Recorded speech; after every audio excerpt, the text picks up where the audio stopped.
Selamat pagi saudara-saudari yang terkasih di dalam Tuhan Yesus Kristus. Selamat bergabung kembali di dalam renungan pagi hari ini.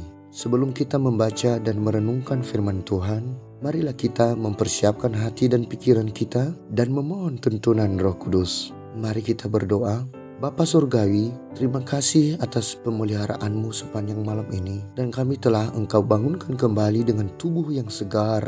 Kami ingin memulai hari kami, ya Tuhan, dengan memanggil namamu dan mendengarkan firman-Mu. Kami mohon pimpinan Roh Kudus, supaya kami dapat mengerti firman-Mu dan melakukannya di dalam kehidupan kami.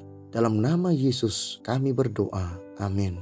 Saudara-saudari yang dikasihi Tuhan, renungan firman Tuhan pada pagi hari ini terambil dari 2 Korintus pasal 1 ayatnya yang ke-10. Saya akan membacakannya untuk kita.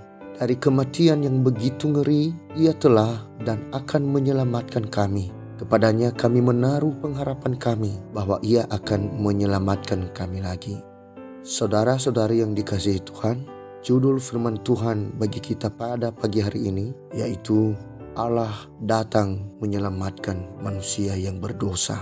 Saudara-saudari yang terkasih, rusak total adalah eksistensi manusia setelah jatuh dalam dosa yang telah melanggar perintah Allah.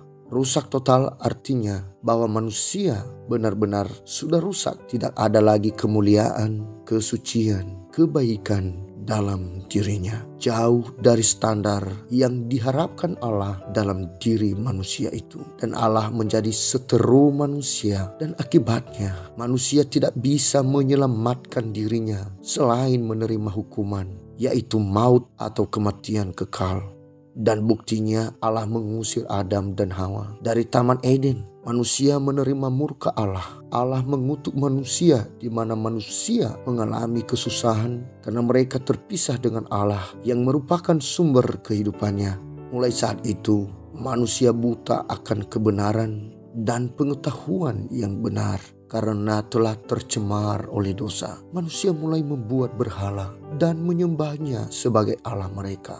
Saudara-saudari yang dikasihi Tuhan, siapakah yang dapat menyelamatkan manusia dari dosa yang telah merenggut dan melilit kehidupannya? Dosa yang menyebabkan ancaman maut menunggu di hari kematian mereka. Saudara-saudari yang dikasihi Tuhan, Allah itu baik adanya dan kita tidak mengingkari bahwa Dia adalah Allah yang setia. Sekalipun manusia tidak setia, kasih-Nya yang begitu besar kepada manusia ciptaannya telah dinyatakannya seperti yang kita baca dalam Yohanes pasal 3 ayat 16 sampai 18. Saya membacakannya untuk kita. Karena begitu besar kasih Allah akan dunia ini, sehingga Ia telah mengaruniakan anaknya yang tunggal, supaya setiap orang yang percaya kepadanya tidak binasa, melainkan beroleh hidup yang kekal. Sebab Allah mengutus anaknya ke dalam dunia, bukan untuk menghakimi dunia, melainkan untuk menyelamatkan oleh Dia. Barang siapa percaya kepadanya, ia tidak akan dihukum. Barang siapa tidak percaya, ia telah berada di bawah hukuman, sebab ia tidak percaya dalam nama Anak Tunggal Allah. Saudara-saudari yang terkasih, kita bersyukur atas keselamatan yang diberikan Yesus bagi kita. Karena kita telah bebas dari hukuman kekal dan Yesus telah menganugerahkan kepada kita tempat yang indah permai, yaitu surga mulia. Mereka yang menerima Dia dan percaya kepadanya menjadi anak-anak rohani Allah. Mereka diadopsi ke dalam keluarga kerajaan.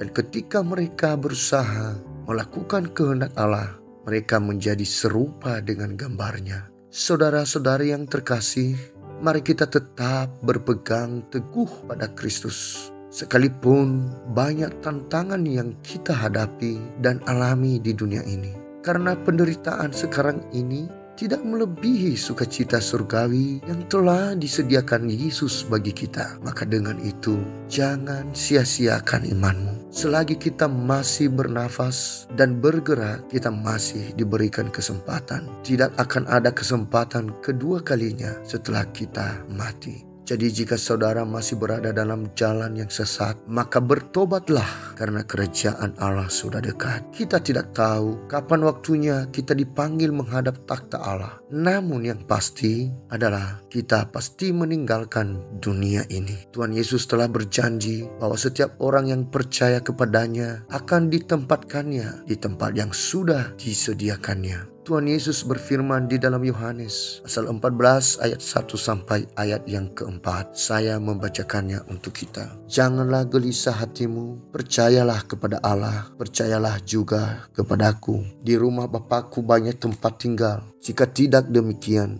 tentu aku mengatakannya kepadamu, sebab aku pergi ke situ untuk menyediakan tempat bagimu. Dan apabila aku telah pergi ke situ dan telah menyediakan tempat bagimu, aku akan datang kembali dan membawa kamu ke tempatku, supaya di tempat di mana aku berada, kamu pun berada. Dan kemana aku pergi, kamu tahu jalan ke situ. Oleh karena itu, saudara-saudari, mari kita menjaga dan mempertahankan iman kita yang telah dianugerahkan Yesus bagi kita sampai Yesus menjemput kita. Tuhan memberkati. Kita akan menutup renungan dalam doa.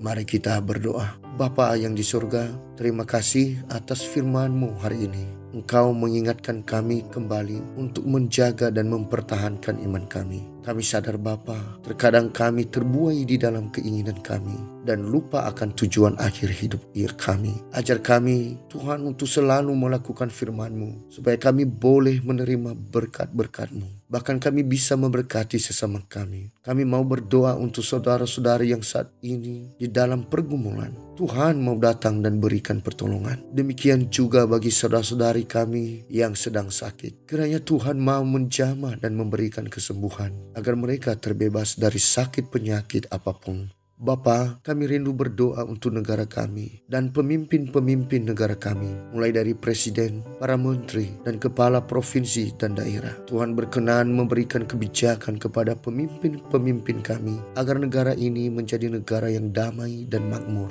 Inilah doa dan permohonan kami pada hari ini, ya Tuhan. Kami percaya kasih kemurahan Tuhan untuk mendengar doa kami. Di dalam nama Yesus, Tuhan kami telah berdoa. Amin. Saudara-saudara, mulailah harimu, kiranya kasih dan anugerah Tuhan senantiasa melimpah di dalam kehidupanmu. Dan muliakanlah Tuhan di dalam setiap aktivitasmu, dan jadilah saksi hidup bagi firman-Nya. Roh Kudus menyertai kita semua. Sampai berjumpa kembali di renungan berikutnya. Tuhan Yesus memberkati.